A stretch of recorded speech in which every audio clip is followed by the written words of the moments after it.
ሊቃናተ ነድ ዘሰማያዊት ማይፈድ በእንተ በግዑ እቀብዋ ነዛቲ ያዘድ።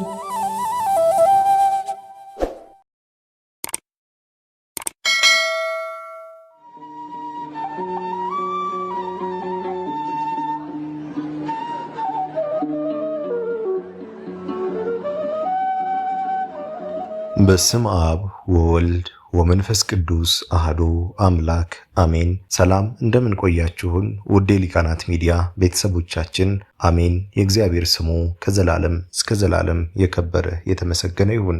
በዛሬው ቪዲዮ ይዘንላችሁ የምንቀርበው የካቲት 3 ቀን የሚነበብ ስንክሳር ሲሆን ለዚህ ቻናል አዲስ የሆናችሁ እህት ወንድሞቻችን ቻናሉን ሰብስክራይብ በማድረግ እንድታበረታቱን በእግዚአብሔር ስም እንጠይቃለን። ወደ ቪዲዮ እንሂድ። መልካም ጊዜ። የካቲት 3 ቀን የሚነበብ ስንክሳር። ዕረፍቱ ለአባ ያዕቆብ። የካቲት 3 በዚች ቀን ተጋዳይ የሆነ መነኮስ አባ ያዕቆብ አረፈ። ይህም ቅዱስ ከታናሽነቱ ጀምሮ ይህን ዓለም ትቶ መነኮሰና በአንዲት ዋሻ ውስጥ የሚኖር ሆነ። ያለማቋረጥም በቀንና በሌሊት ሁልጊዜ ይጾማል፣ ይጸልያል፣ በመስገድም ይተጋ ነበር። ከበዓቱም ወጥቶ ወደ መንደር አይገባም፣ የሴት ፊትም አያይም። እንዲህም ሆኖ 15 ዓመት ኖረ። ከዚህም በኋላ ዲያብሎስን ከሚከተሉት ክፎች ሰዎች ውስጥ ምክንያት ፈጥረው አንዲቷን አመንዝራ ሴት ወደ እርሱ እንድትገባ አደረጓት። በገባችም ጊዜ የኃጢአትን ሥራ እያስታወሰች በፊቱ መጫወት ጀመረች። ቅዱስ ያዕቆብም ገሠጻት፣ በገሃነመ እሳትም ዘላለም ሲቃጠሉ መኖርን አሳሰባት። ደንግጣም ንስሐ ገባች፣ እግዚአብሔርም የምታገለግል ሆነች። ሰይጣንም መፈታተኑን አልተወም።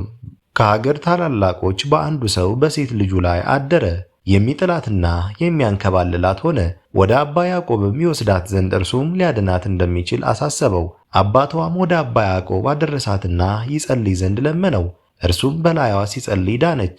አባቷም ያ ሰይጣን እንዳይመለስባት ብሎ ከታናሽ ብላቴና ወንድሟ ጋር ከአባ ያዕቆብ ዘንድ ተዋት። ከዚህም በኋላ ከእርሷ ጋር በኃጢአት እስከ ጣለው ድረስ እርሷን በማሳሰብ በሌሊትም በቀንም በዝሙት ጦር ሰይጣን ተዋጋው። በኃጢአትም በወደቀ ጊዜ ስለ እርሷ እንዳይገሉት ፈርቶ ኃጢአቱ እንዳይገለጥ ከወንድሟ ጋር ገደላት። ሰይጣንም ደግሞ ቀቢጸ ተስፋ በልቧ አሳደረበት። ወደ ዓለም ሊሄድ ከበዓቱ ወጣ። የኃጢአተኛውን ሞት የማይወድ መሐሪ ይቅር ባይ እግዚአብሔርም ጻድቅ የሆነ መነኮስ ወደ እርሱ ላከ። በጎዳናም ሲጓዝ ተገናኘውና ሰላምታ ሰጠው። እንዲህም ብሎ ጠየቀው፣ ወንድሜ ሆይ ምን ሆነሃል? አዝነህ ተክዘህ አይሃለሁና የደረሰብህ ምንድነው? አለው። እርሱም የሆነውን ሁሉ ከዚያች ብላቴና ጋር በኃጢአት እንደወደቀና ከወንድሟ ጋር እንደገደላት ነገረው። ያ ጻድቅም መነኮስ አትፍራ፣ ተስፋም አትቁረጥ፣ እግዚአብሔር መሐሪ ይቅር ባይ ምሕረቱ የበዛ ነውና አለው። ከዚህም በኋላ የጾም የጸሎት የስግደት ቀኖናን እንዲይዝ አዘዘው። እርሱም ተመልሶ ከአንድ ፍርኩታ ውስጥ ገባ። በውስጡም ራሱን እስረኛ አደረገ። በታላቅ ድካምና በብዙ ችግርም ላይ ታገሰ። በመጾም በመጸለይ አብዝቶ በመስገድም ሁልጊዜ ይተጋል። ከምድር የሚበቅል ሳርንም የሚመገብ ሆነ። አብዝቶ እያዘነ እግዚአብሔር ይቀበለኝ ይሆን? ብዙ በደሌንስ ይተውልኝ ይሆን? ይላል። እንዲህም በመጸጸት እየተጋደለ 30 ዓመት ኖረ። እግዚአብሔርም ንስሐውን እንደተቀበለለት ሊገልጥ ወዶ በሀገር ውስጥ ረሃብ አመጣ። ለዚያች ሀገር ኤጲስቆጶስም በፍርጉታ ውስጥ ከሚኖር ከመነኮስ ያዕቆብ ጸሎት በቀር ይህ ረሃብ አያልፍም አለው።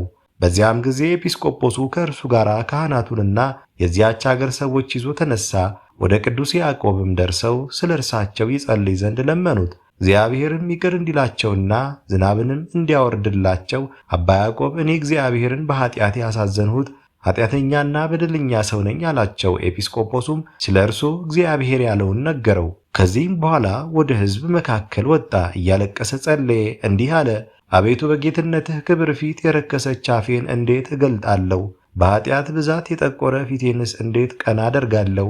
ነገር ግን እንደ ይቅርታህ ገናናነት እንደ ቸርነትህም ብዛት ሕዝብህን ይቅርበል፣ አንተ መሐሪና ይቅር ባይ ነህና። በዚያም ጊዜ ብዙ ዝናብ ወረደ። እርሱም ጸሎቱንና ንስሐውን እግዚአብሔር እንደተቀበለው ኃጢአቱም እንደተወለት ታወቀ። ከዚህም በኋላ አስቀድሞ እንደሚሰራው ተግቶ መጸለዩንና መስገዱን አላጎደለም። ነፍሱንም ዳግመኛ በኃጢአት ውስጥ እንዳትወድቂ ተጠበቂ በማለት ይገስጻት ነበር። ከዚህም በኋላ ዕድሜውን አድርሶ እግዚአብሔርንም አገልግሎ በሰላም አረፈ። ለእግዚአብሔርም ምስጋና ይሁን፣ እኛንም በጸሎቱ ይማረን፣ በረከቱም ከእኛ ጋር ትኑር ለዘላለሙ አሜን። ዕረፍቱ ለአባ እብሎይ። በዚችም ዕለት የባሕታውያን አለቃ ኑሮው የመላእክት ኑሮ የሚመስል ከትሩፋቱም የሃይማኖት ፍሬ የተገኘ የከበረ አባት እብሎይ አረፈ። ቅዱስ አትናቴዎስ ከተሰደደበት በተመለሰ ጊዜ ወደ ቂሳርያ ኤጲስቆጶስ ወደ አባ ባስልዮስ ዘንድ መጥቶ ሁለቱም በአቡቂር ቤተ ክርስቲያን እርስ በራሳቸው ሊነጋገሩ ጀመሩ። አባት ሊቀ ጳጳሳት አትናቴዎስ አባ ጳኩሚስ አለ ብሎ ተናገረ። አባ ባስልዮስም አባ እንጦንዮስንና አባ አሞኒ አሉ አለ። በእንዲህ ያለ ነገርም ከእርሳቸው የሚልቀውን ሊረዱ ሽተው ሳሉ የካቲት 5 ቀን በመንፈቀ ሌሊት አባ አትናቴዎስ ራእይን አየ። እስከ ሰማይ የምትደርስ ታላቅ ዛፍ ነበረች፣ ቅርንጫፎቿም እስከ ባህር ደርሰዋል። ብዙ ሰዎችም ከቅርንጫፎቿ በታች ተጠልለዋል። በመካከሏም ታቦት መሠዊያ አለ። ከዚህ ራእይ የተነሳ እየተደነቀ ሳለ እነሆ የመላእክት አለቃ የከበረ ቅዱስ ሚካኤል ከሰማይ ወርዶ ይህን ያየው ከባስልዮስ ጋር ተነጋገር፣ እኔም እገልጥልሃለሁ አለው። እንዲህም ብሎ ተረጎመላቸው። ያየሃት ዛፍ በግብፅ አውራጃዎች ውስጥ የሚራ ገዳም ነው። ቅርንጫፎቿም መነኮሳት ናቸው። የመሠዊያውም መላእክት የሚጎበኙት የእግዚአብሔር ማደሪያ ይህ ርኩሳን መናፍስትን የሚሽር የሐዋርያት አለቃ የቅዱስ ጴጥሮስ አምሳል የሆነ አባ እብሎይ ነው። በእስክንድሪያ የሚኖር አንድ የመቶ አለቃ የአባ እብሎይን ዜና ሰምቶ በረከቱን ይቀበል ዘንድ ወደ አባ እብሎይ እንዲልከው ሊቀ ጳጳሳት አትናቴዎስን ማለደው። እርሱም ከ7 መነኮሳት ጋር ሰደደው። እነርሱም አባ ኤስድሮስ፣ አባ ዮሐንስ፣ አባ ብሶይ፣ አባ አሞኒ፣ አባ ፊቅጦር፣ አባ አግሮኒኮስና አባ ካሉናስ ናቸው። በደረሱም ጊዜ አባ እብሎይ በደስታ ተቀበላቸው። ከመነኮሳቱም ጋር የወጣው የመቶ አለቃ አንዲቱ ዓይኑ የታወረች ናት። አባ እብሎይን በተሳለመው ጊዜ ዓይኑ ተከፈተች። እርሱም በዓለም የሚያበራ ኮከብ ብሎ ተናገረ። ዳግመኛም አባ እብሎይን ለመነው፣ እንዲህም አለው፣ ሚስቴ በለምጽ ደዌ ትጨነቃለች። እርሷም በአስኬማ የተማጸነች ናት። እኔ ያገኘሁትን ጸጋ ለእሷም ይድረሳት። አባ እብሎይም በክብር ባለቤትም ጌታችን ስም ፈውስ ይሁንላት አለ። ይህም ቃል ከአፉ እንደወጣ ድና ጤንነትን አገኘች። በአንዲት ዕለት አባ እብሎይ ከመነኮሳት መካከል ቆሞ ቤተ ክርስቲያን የምትሰራበትን ያስገነዝበን ዘንድ መድኃኒታችን ክርስቶስ ከደቀ መዛሙርቱ ጋር ይመጣልና አንዱ ከእናንተ አይሂድ ከዚህ ይኑር እንጂ አላቸው። ያን ጊዜም በዚያ ቦታ ብርሃን ወጣ። የክብር ባለቤት ጌታችን ኢየሱስ ክርስቶስ ከከበሩ ደቀ መዛሙርቱና ከመላእክቶቹ ጋር መጣ። ቤተ ክርስቲያኒቱ ሕንፃዋ የሚመሰረትባትን አሳያቸው። እነርሱም በበጎ ሥራ ሁሉ ፍጹማን የሆኑ ዘንድ ፍቅርንም ያጸኑ ዘንድ ልጆቹን ይመክራቸው ነበር። እየመከራቸውም ፊቱ ተለውጦ እንደ እግዚአብሔር መልክ ፊት ሆነ፣ ሁለመናውም እንደሚነድ እሳት ሆነ። እነርሱም ፈሩ። እርሱም ልጆቼ አትፍሩ፣ እነሆ እኔ እሰናበታችኋለሁ አላቸው። ይህንንም ብሎ ነፍሱ ተመሰጠች፣ በጎ መዓዛም ሸተተ። ወዲያውኑ ዓይኑ ተገለጠና ጌታዬ ኢየሱስ ክርስቶስ እርዳኝ፣ ነፍሴንም ወደ አንተ ተቀበል አለ። ይህንንም ብሎ አረፈ። የቀረውም ዜናው በጥቅምት 25 ቀን ተጽፏል። ለእግዚአብሔርም ምስጋና ይሁን፣ እኛንም በጸሎቱ ይማረን፣ በረከቱም ከእኛ ጋር ትኖር ለዘላለሙ አሜን።